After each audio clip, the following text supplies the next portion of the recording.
أعوذ بالله من الشيطان الرجيم.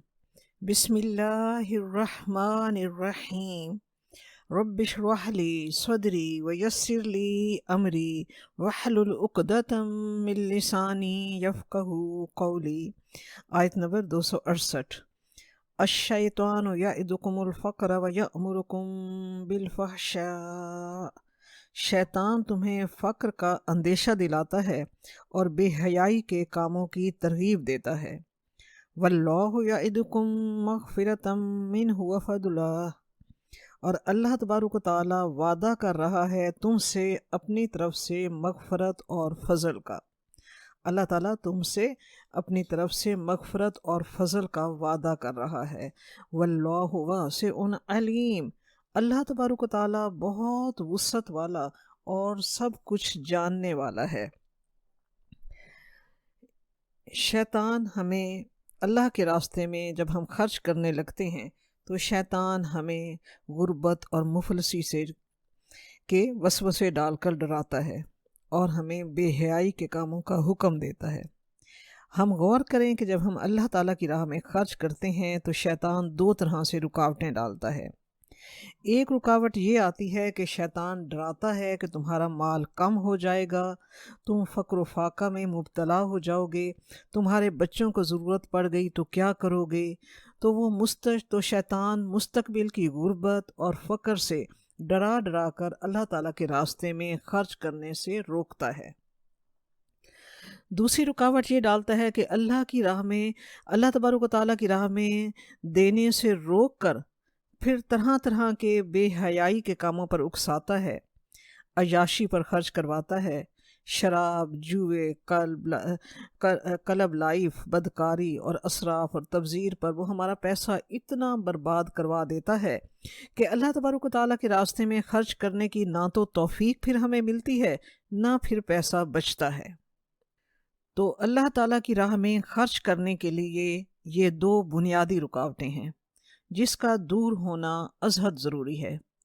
اگر اس کے بہکاوے میں آ کر مال سینت سینت کر رکھنا شروع کر دیا تو پھر وہ دوسرا وار کرتا ہے کہ بے حیائی کے کاموں پر ضائع کروا دیتا ہے۔ اس کی چالیں اس کے علاوہ بھی بڑی عجیب ہوتی ہیں۔ مثلاً ہم نے اذان سنی تو ہمیں بہت بڑے ضروری کام یاد آ جائیں گے، اچانک وہ فون کرنے یاد آ جائیں گے جو کئی گھنٹے پہلے بھی ہو سکتے تھے۔ اب عین نماز کے ٹائم ہم فون کریں گے تو جماعت کی پہلی رکعت یا ہم عورتوں کے لیے نماز کا اول وقت نکل جائے گا۔ آخری وقت میں 2-3 ٹھونگے لگوا کر وہ ہمارے دل کی تسلی کروا دیتا ہے کہ نماز پڑھ لی۔ اب غور کریں کہ جب ہم نے نماز پڑھی تو بھی ہم غور کریں کہ پورے ہفتے کے بھولے ہوئے کام وہ ہمیں یاد دلوا دیتا ہے۔ وہ بہت عیار ہے، مگر جن کا اللہ تعالیٰ پر ایمان کامل ہوتا ہے اس پر ان کا وار نہیں چلتا۔ اور اسی لیے اللہ تبارک و تعالیٰ فرماتا ہے کہ اگر تم اللہ کی راہ میں اپنا مال خرچ کرو گے اور اللہ تعالیٰ پر یقین رکھو گے کہ وہ میری تمام حاجتیں کل بھی پوری کر رہا تھا اور آج بھی کرے گا اور آنے والے کل میں بھی وہی میری حاجتیں پوری کرے گا، تو رب کریم کا وعدہ ہے۔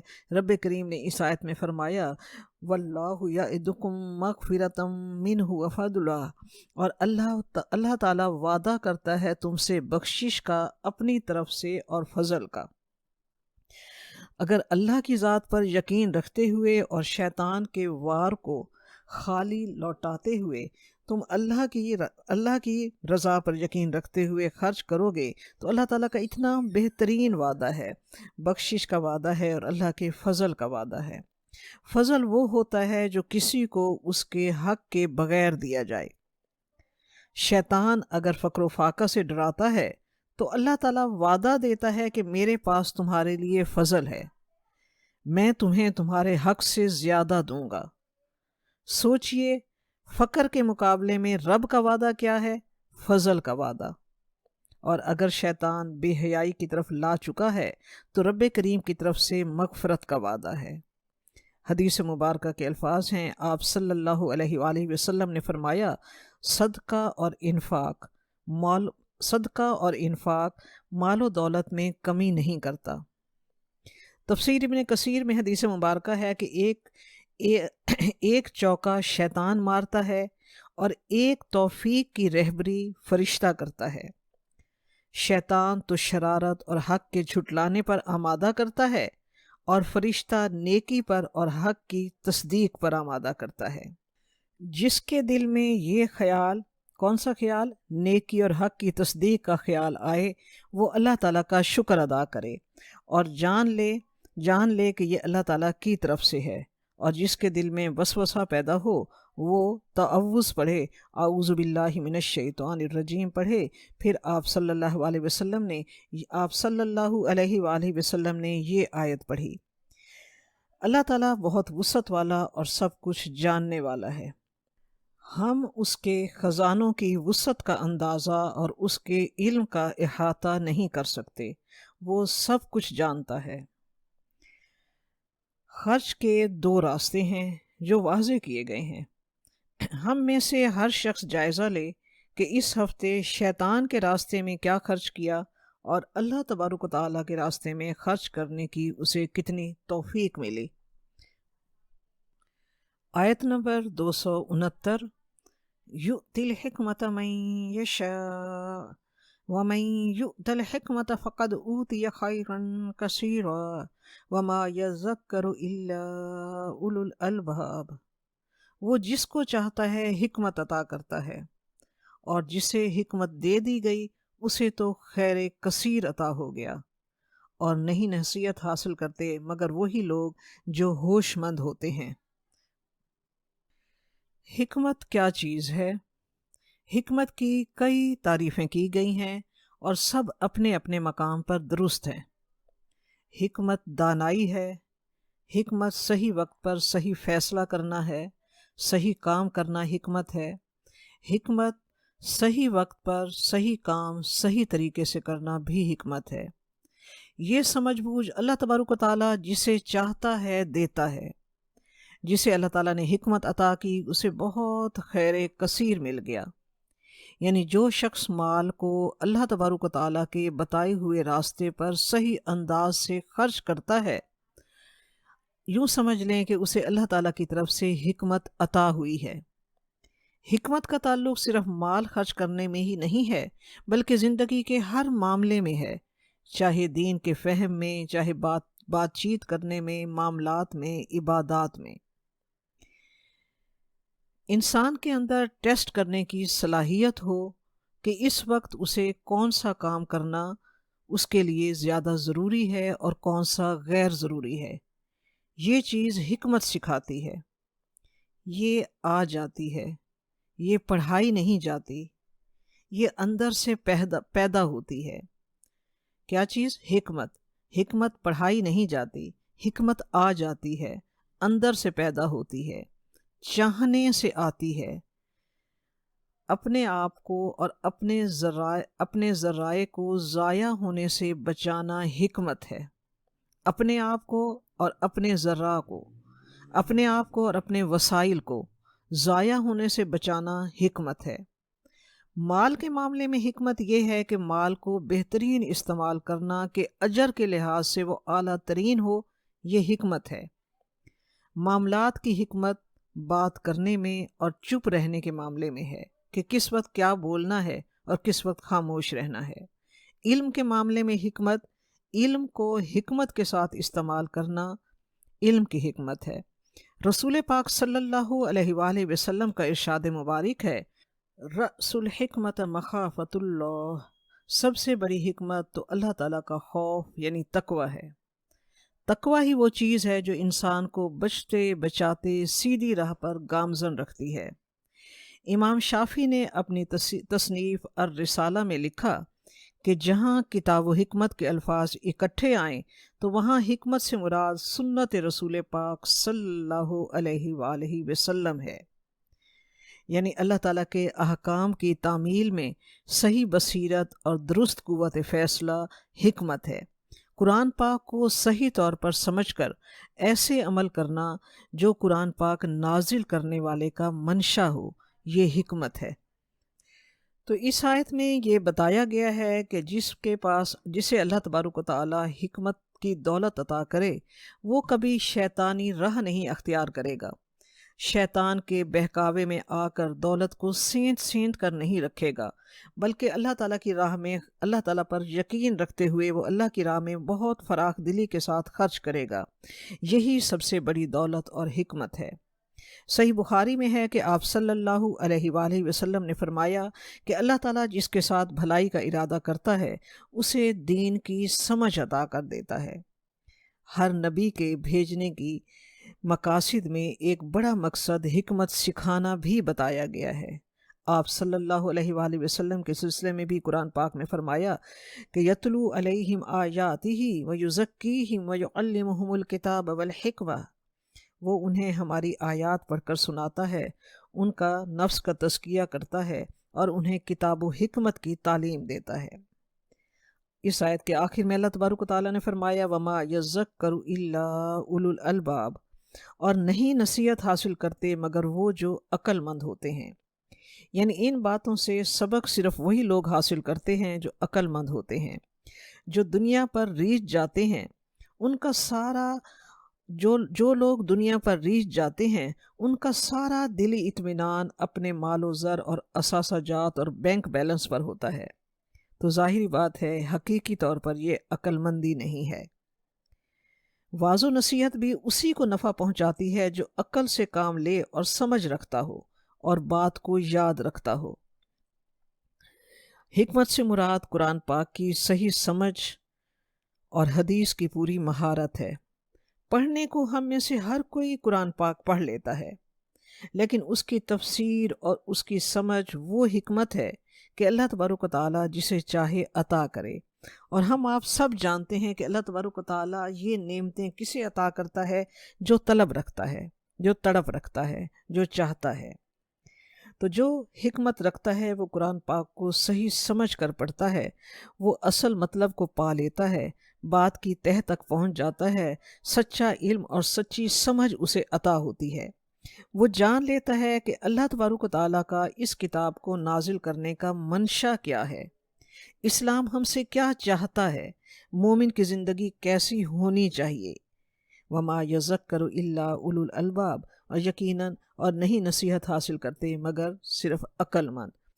آیت نمبر 270 وما انفقتم من نفقة او نذرتم من نذر فإن اللہ یعلمہ وما للظالمین من انصار، اور جو کچھ بھی تم اللہ تعالیٰ کی راہ میں خرچ کرتے ہو، یعنی صدقہ و خیرات دیتے ہو، یا جو بھی تم اللہ تعالیٰ کے نام پر منت مانتے ہو، تو یقیناً اللہ تعالیٰ اس سب کو جانتا ہے، اور یاد رکھو کہ ظالموں کا کوئی مددگار نہیں ہوگا۔ گزشتہ آیت میں اللہ تبارک و تعالیٰ کی راہ میں خرچ کرنے کی بات ہو رہی تھی، اس آیت میں نظر ماننے کی بات ہو رہی ہے۔ نظر کا مطلب ہے کسی کام کے کرنے یا کسی کام کے کرنے یا کسی چیز کے دینے کے لیے اللہ تبارک و تعالیٰ سے عہد کرنا جو اس پر فرض نہ ہو۔ نظر میں ایک تو یہ ہے کہ انسان بغیر کسی شرط کے اللہ سے عہد کرے، جیسے یہ کہے کہ میں روزانہ 2 نفل شکرانے کے پڑھوں گی، یا میں ہر سوموار اور جمعرات کو روزہ رکھوں گی۔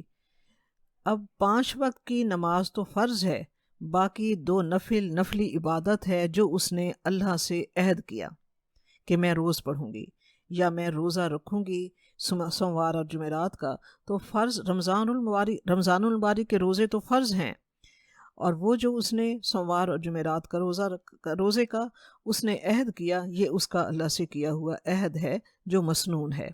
تو ایسی نظر جو مانے اور پوری کرے یہ اچھی اور پسندیدہ بات ہے۔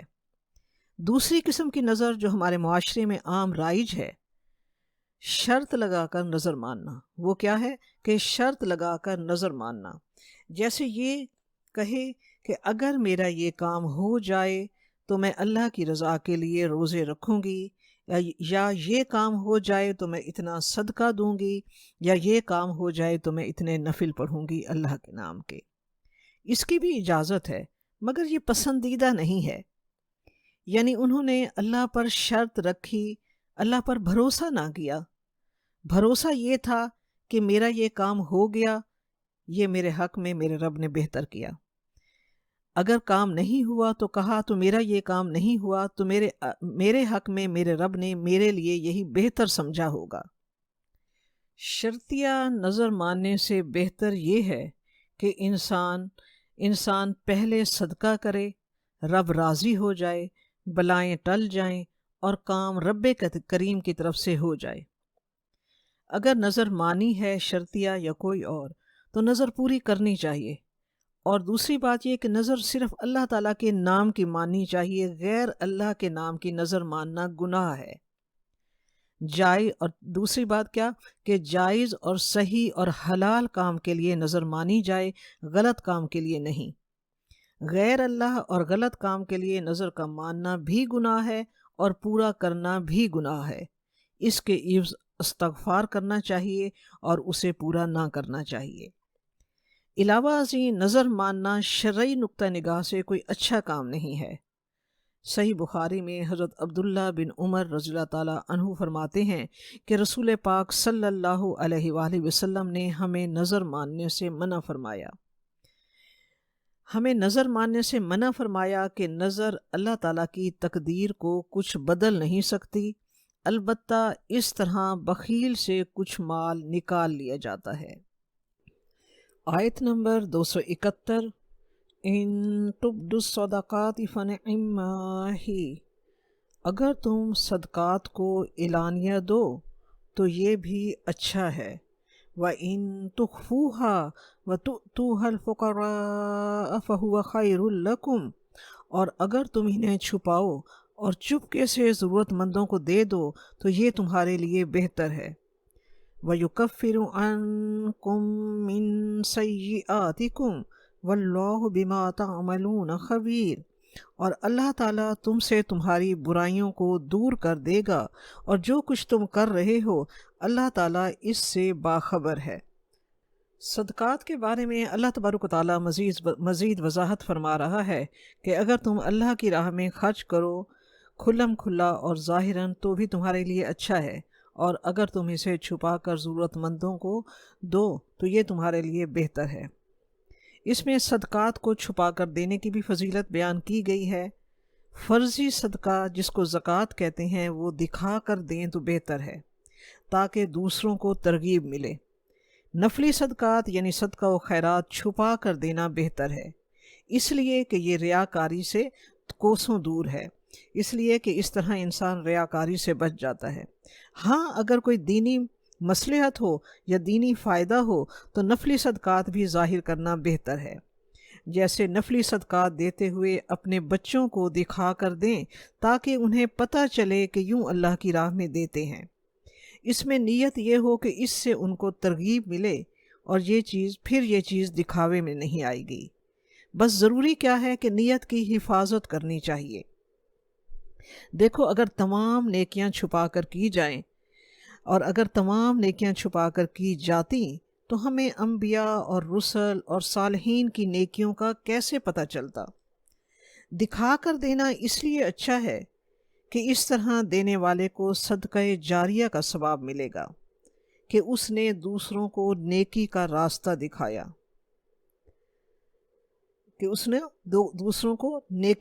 دکھایا، بس نیت دکھاوے کی نہ ہو، یعنی نیت کی حفاظت کرنی چاہیے۔ تفسیر ابن کثیر میں حدیث مبارکہ ہے کہ صدقہ کا ظاہر کرنے والا ایسے ہے جیسے بلند آواز سے قرآن پاک پڑھنے والا، اور صدقہ کو چھپا کر دینے والا ایسا ہے جیسے آہستہ آواز میں قرآن پاک پڑھنے والا۔ تو صدقات نافلہ یعنی نفلی صدقات جو ہیں وہ چھپا کر دینا زیادہ بہتر ہے، اور صدقات واجبہ جیسے زکوٰۃ اور عشر وغیرہ اس کے لیے اخفا نہیں ہے۔ یہ دین کی حکمت ہے، اس کو ذہن میں رکھنا چاہیے کہ فرض عبادات اعلانیہ ادا کی جائیں گی۔ یہ وسوسہ بھی شیطان بہت سوں کے دلوں میں ڈال دیتا ہے کہ کیا 5 وقت مسجد میں جا کر نماز پڑھنے سے لوگوں پر اپنے تقویٰ کا روب ڈالنا چاہتے ہو؟ گھر میں پڑھ لیا کرو، یا داڑھی اس لیے رکھو گے کہ لوگ تمہیں سمجھیں کہ بڑا متقی ہے؟ شیطان کے ایسے وسوسوں کو کوئی اہمیت نہیں دینی چاہیے۔ جو چیز فرض و واجب ہے وہ علل اعلان کرنی چاہیے، اس کے اظہار میں کوئی رکاوٹ نہیں آنی چاہیے۔ ہاں، جو نفلی عبادات ہیں، صدقات نافلہ ہیں یا نفل نماز ہے، اسے چھپا کر پڑھنا چاہیے، اسے چھپا کر کرنا چاہیے۔ نفل عبادت کا اظہار تو بہت بڑا فتنہ ہے، لہٰذا فرمایا کہ اگر تم اپنے صدقات چھپا کر چپکے سے ضرورت مندوں کو دے دو تو یہ تمہارے لیے بہت بہتر ہے۔ صحیح بخاری اور مسلم میں حدیث مبارکہ ہے، حضرت ابو ہریرہ رضی اللہ تعالیٰ عنہ سے روایت ہے کہ آپ صلی اللہ علیہ وآلہ وسلم نے فرمایا، 7 شخصوں کو اللہ تعالیٰ قیامت کے دن اپنے سائے میں جگہ دے گا، جس دن اس کے سائے کے سوا کوئی سایہ نہیں ہوگا۔ نمبر 1 عادل بادشاہ، نمبر 2 وہ نوجوان جو اپنی جوانی اللہ کی عبادت اور شریعت کی فرما برداری میں گزارے، نمبر 3 وہ 2 شخص جو اللہ تعالیٰ کے لیے آپس میں محبت رکھیں، اسی پر جمع ہوں اور اسی پر جدا ہوں، نمبر 4 وہ شخص جس کا دل مسجد میں لگا رہے نکلنے کے وقت سے لے کر جانے کے وقت تک، نمبر 5 وہ شخص جو خلوت میں اللہ تعالیٰ کا ذکر کر کے رو دے، نمبر 6 وہ شخص جسے کوئی منصب اور جمال والی عورت بدکاری کے لیے بلائے اور وہ کہے کہ میں تو اللہ رب العالمین سے ڈرتا ہوں، نمبر 7 وہ شخص جو اپنا صدقہ اس طرح چھپا کر دے کہ بائیں ہاتھ کو دائیں ہاتھ کے خرچ کرنے کی خبر نہ ہو۔ حضرت ابن عباس رضی اللہ تعالیٰ عنہما سے روایت ہے کہ نفلی صدقہ پوشیدہ دینا 70 گنا فضیلت رکھتا ہے، لیکن فرضی صدقہ یعنی زکوٰۃ کو اعلانیہ دینا 25 گنا فضیلت رکھتا ہے۔ وَيُكَفِّرُ عَنْكُم مِّن سَيِّئَاتِكُمْ، صدقے کے بدلے میں اللہ تبارک و تعالیٰ تمہاری خطاؤں اور گناہوں کو معاف کر دے گا، تمہیں بہت سی بھلائیاں ملیں گی، اللہ تبارک و تعالیٰ تمہارے درجات بلند کر دے گا اور گناہوں کا کفارہ ہوگا یہ صدقہ تمہارے لیے۔ اللہ تعالیٰ پر تمہاری کوئی نیکی، کوئی برائی، سخاوت، بخیلی، اظہار نیک نیتی اور دنیا طلبی، کوئی بھی چیز اللہ تعالیٰ سے پوشیدہ نہیں ہے، وہ تمہیں تمہارے نیتوں کا اور تمہارے اعمال کا پورا بدلہ دے گا۔ آیت نمبر 272، لیس علیک ہداہم ولکن اللہ یہدی من یشاء، اے نبی صلی اللہ علیہ وآلہ وسلم آپ کے ذمے نہیں ہے کہ آپ ان کو ہدایت دے دیں، بلکہ اللہ تعالیٰ ہی ہدایت دیتا ہے جس کو چاہتا ہے۔ وما تنفقوا من خیر فلانفسکم، اور جو بھی مال تم خرچ کرو گے وہ تمہارے اپنے لیے بہتر ہے۔ وما تنفقون الا ابتغاء وجہ اللہ وما تنفقوا من خیر یوفى الیکم وانتم لا تظلمون، اور تم نہیں خرچ کرو گے مگر اللہ تعالیٰ کی رضا جوئی کے لیے، اور جو بھی مال تم خرچ کرو گے وہ پورا تمہیں لوٹا دیا جائے گا اور تم پر کوئی ظلم نہیں ہوگا۔ اس آیت میں اللہ تعالیٰ فرما رہا ہے کہ آپ کے ذمے کسی کو ہدایت دینا نہیں ہے، بلکہ ہدایت اللہ جسے چاہتا ہے عطا کرتا ہے۔ تم جو بھی مال خرچ کرو گے وہ تمہارے اپنے لیے بہتر ہے، اور تم جو بھی خرچ کرو وہ صرف اللہ تعالیٰ کی رضا کے لیے۔ جو بھی مال تم خرچ کرو گے وہ تمہیں پورا لوٹا دیا جائے گا اور تم پر کوئی ظلم نہیں ہوگا۔ اس آیت کی شان نزول کے بارے میں روایت ہے کہ انصار کے کئی رشتہ دار اسلام نہیں لائے تھے اور انصار ان کی مدد کرنا چاہتے تھے، لیکن اس خیال سے وہ ان کی مدد نہیں کرتے تھے کہ وہ مسلمان نہیں ہیں، اور ابتدا میں آپ صلی اللہ علیہ وآلہ وسلم نے بھی مسلمانوں کو حکم دیا تھا کہ وہ مسلمان فقراء ہی کو اپنی صدقات دیا کریں۔ خیال یہ تھا کہ صرف مسلمان فقراء ہی کی مدد کرنا انفاق فی سبیل اللہ ہے۔ رب کریم نے اس آیت میں یہ حکم دیا کہ ان کے کفر کی وجہ سے ان کو بھوکے مرتے دیکھتے رہنا اللہ تعالیٰ کی رحمت کے خلاف ہے۔ جب یہ آیت اتری تو آپ صلی اللہ علیہ وآلہ وسلم نے فرمایا کہ ہر سائل کو دو، خواہ وہ کسی مذہب کا ہو۔ اللہ تعالیٰ نے فرمایا ان لوگوں کے دلوں میں ہدایت اتار دینے کی ذمہ داری آپ کی نہیں ہے، آپ نے حق بات پہنچا کر اپنی ذمہ داری پوری کر لی۔ اب یہ اللہ تعالیٰ کے اختیار میں ہے کہ وہ انہیں بصیرت کا نور عطا کرے یا نہ کرے۔ رہا دنیوی معاملہ یعنی ان کی دنیاوی حاجتیں پوری کرنا، تو اس میں تم محض اس وجہ سے نہ رکو کہ انہوں نے ہدایت قبول نہیں کی۔ اللہ تعالیٰ کی رضا کے لیے جس حاجت مند کو کی بھی مدد کرو گے اس کا اجر اللہ تعالیٰ تمہیں دے گا۔ یہ حکم نفلی صدقات اور خیرات کے معاملے میں ہے جو ہر مسلم اور غیر مسلم کو دیا جا سکتا ہے۔ فرضی صدقات یعنی زکوٰۃ اور عشر وغیرہ وہ صرف مسلمان فقراء ہی کو دیا جا سکتا ہے۔ آیت نمبر 273 للفقراء الذین احصروا فی سبیل اللہ، یہ ان ضرورت مندوں کے لیے ہے جو گھر کر رہ گئے ہیں اللہ کی راہ میں۔ لا یستطیعون ضربا فی الارض یحسبهم الجاہل اغنیاء من التعفف، وہ اپنے کسب معاش کے لیے زمین میں دوڑ دھوپ نہیں کر سکتے اور ناواقف لوگ ان کو خوشحال خیال کرتے ہیں ان کی خودداری کے سبب۔ تعرفهم بسیماہم لا یسألون الناس الحافا، تم پہچان لوگے انہیں ان کے چہروں سے، وہ لوگوں سے لپٹ کر سوال نہیں کرتے۔ وما تنفقوا من خیر فإن اللہ بہ علیم، اور جو مال بھی تم خرچ کرو گے اللہ تعالیٰ اس کو خوب جانتا ہے۔ اس آیت میں اللہ تبارک و تعالیٰ فرما رہا ہے کہ جو مال تم اللہ تعالیٰ کی راہ میں خرچ کرتے ہو اس میں سے سب سے بہتر وہ ہے جو تم ان لوگوں پر خرچ کرو جو فقراء اور محتاج ہوں، مگر ایسے جو اللہ کے راستے میں گھر گئے ہیں، یعنی اللہ کے راستے میں گھر گئے ہیں یعنی اللہ تعالیٰ کے کام میں اتنے مشغول ہو گئے ہیں کہ اللہ کے راستے میں، اللہ کی محبت میں، اللہ کے دین کے راستے کی جید و جہد نے انہیں اس قدر گھیر لیا ہے اور مشغول کر لیا ہے کہ وہ زمین میں گھوم پھر کر کوئی کام کر کے، کوئی ملازمت کر کے، تجارت یا کچھ اور کر کے اپنا نان نفقہ نہیں کما سکتے۔ ایسا نہیں ہے کہ ایسے لوگ کمانے کے لائق نہیں یا کند ذہن ہیں یا جسمانی طور پر معذور ہیں، نہیں، بلکہ اللہ تعالیٰ کی محبت نے انہیں گھیرا ڈال دیا ہے۔ دین کے کام میں اتنے مصروف ہیں کہ دنیا کا ہوش نہیں رہا۔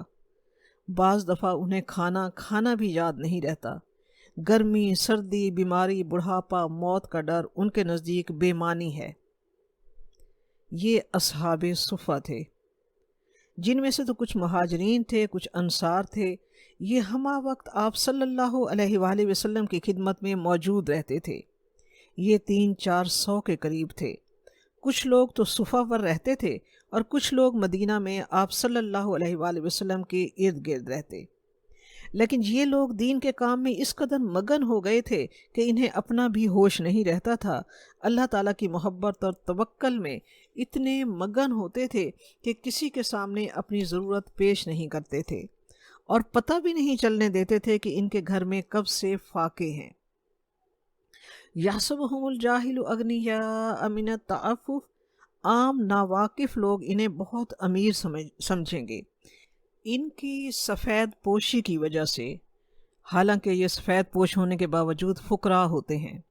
رب کریم فرما رہا ہے ہاں، اگر ان کے حال پر تم غور کرو تو تم انہیں پہچان سکتے ہو۔ تو رب کریم فرما رہا ہے جو اہل دین اغنیاء ہیں، امیر لوگ ہیں، ان پر فرض عائد کیا گیا ہے کہ وہ ایسے طریقے سے ان کی مدد کریں، کن کی مدد کریں؟ جنہوں نے اپنے آپ کو اللہ کے دین کے کام کے لیے وقف کر دیا ہے۔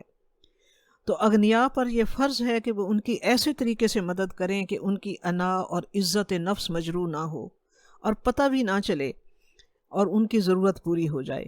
حکمت کے ساتھ ان کو ڈھونڈیں، ان کی ضرورتیں پوری کریں۔ سب سے بہترین انفاق اللہ کے راستے میں، بہترین صدقہ و خیرات ان لوگوں کے لیے ہے جنہوں نے اپنے آپ کو اللہ کے دین کے لیے وقف کر دیا ہے اور وہ سوال نہیں کرتے۔ اس آیت سے سوال کرنے کی مذمت بھی ظاہر ہوتی ہے۔ آپ صلی اللہ علیہ وآلہ وسلم نے فرمایا جو آدمی مال جمع کرنے کے لیے لوگوں سے سوال کرتا ہے وہ انگارے جمع کر رہا ہے۔ تھوڑے انگارے جمع کرے یا زیادہ کرے یہ اس کی مرضی ہے۔ صحیح مسلم۔ حضرت انس رضی اللہ تعالیٰ عنہ سے روایت ہے کہ رسول پاک صلی اللہ علیہ وآلہ وسلم نے فرمایا کہ ایک انصاری نے آپ صلی اللہ علیہ وآلہ وسلم کے پاس آ کر سوال کیا آپ صلی اللہ علیہ وآلہ وسلم نے پوچھا تیرے گھر میں کچھ ہے؟ اس نے کہا ایک ٹاٹ اور ایک پیالہ ہے۔ آپ صلی اللہ علیہ وآلہ وسلم نے فرمایا دونوں چیزیں میرے پاس لے آؤ۔ اسے 2 درہم میں فروخت کر کے 1 درہم سے کہا کہ گھر والوں کے لیے کھانا خریدو، اور دوسرے درہم سے کہا کہ کلہاڑی اور رسی لے آؤ اور جنگل سے لکڑیاں کاٹ کر تم یہاں آ کر بیچا کرو، اور پھر کچھ دنوں کے بعد میرے پاس آنا، 15 دن کے بعد میرے پاس آنا۔ 15 دنوں کے بعد وہ شخص آیا تو آسودہ حال تھا، تو فرمایا کہ آپ صلی اللہ علیہ وآلہ وسلم نے فرمایا کہ یہ تمہارے لیے بہتر ہے اس چیز سے کہ قیامت کے دن تمہارے چہرے پر سوال کرنے کا نشان ہو۔ سوچئے جس کے گھر کا کل اثاثہ ایک ٹاٹ اور پیالہ تھا، اس کے محتاج ہونے میں کیا شک ہے؟ لیکن چونکہ وہ معذور نہیں تھا، قوی اور کمانے کے لائق تھا، لہٰذا آپ صلی اللہ علیہ وآلہ وسلم نے اسے کچھ دینے کی بجائے دوسری راہ کی تجویز اسے دی کہ عزت نفس کا سبق دیا اور قصب حلال اور محنت کی عظمت کا راستہ دکھایا۔ حدیث مبارکہ ہے، آپ صلی اللہ علیہ وآلہ وسلم نے فرمایا کہ جو شخص سوال کرتا ہے اللہ تعالیٰ اس پر حاجت کا دروازہ کھول دیتا ہے۔ جو شخص سوال کا دروازہ کھولتا ہے اللہ تعالیٰ اس پر حاجت کا دروازہ کھول دیتا ہے۔ ہم دیکھتے ہیں کہ جو لوگ مسلسل مانگتے ہیں وہ مانگتے ہی رہتے ہیں۔ فقیروں کو دیکھو کہ 20 سال پہلے بھی مانگتے تھے، اور 20 سال کے بعد بھی ہم دیکھیں تو انہیں دیکھیں تو مانگ رہے ہوتے ہیں۔ تو اللہ تعالیٰ نے فرمایا کہ بہترین انفاق ان لوگوں پر خرچ کرنا ہے جو اپنا تمام وقت اللہ تعالیٰ کے دین کی سربلندی کے لیے، دین کی تعلیم حاصل کرنے کے لیے اور دین کی تعلیم آگے پہنچانے کے لیے، جنہوں نے اپنے آپ کو وقف کر لیا ہے کہ معاشی ضروریات پوری کرنے کے لیے وہ وقت نہیں نکال سکتے، تو ان لوگوں پر، اور وہ آگے بڑھ کر خود سوال بھی نہیں کرتے، اور چہرے سے وہ فقیر بھی نہیں نظر آتے، تو ایسے لوگوں کو ڈھونڈ کر حکمت کے ساتھ اور دانائی کے ساتھ ان کی تلاش کر کے اس طرح ان پر خرچ کرو کہ ان کی عزت نفس بھی مجروح نہ ہو اور ان کی ضرورت بھی پوری ہو جائے۔ اللہ تعالیٰ کے ہاں ایسا صدقہ دینے کا بہت اجر ہے۔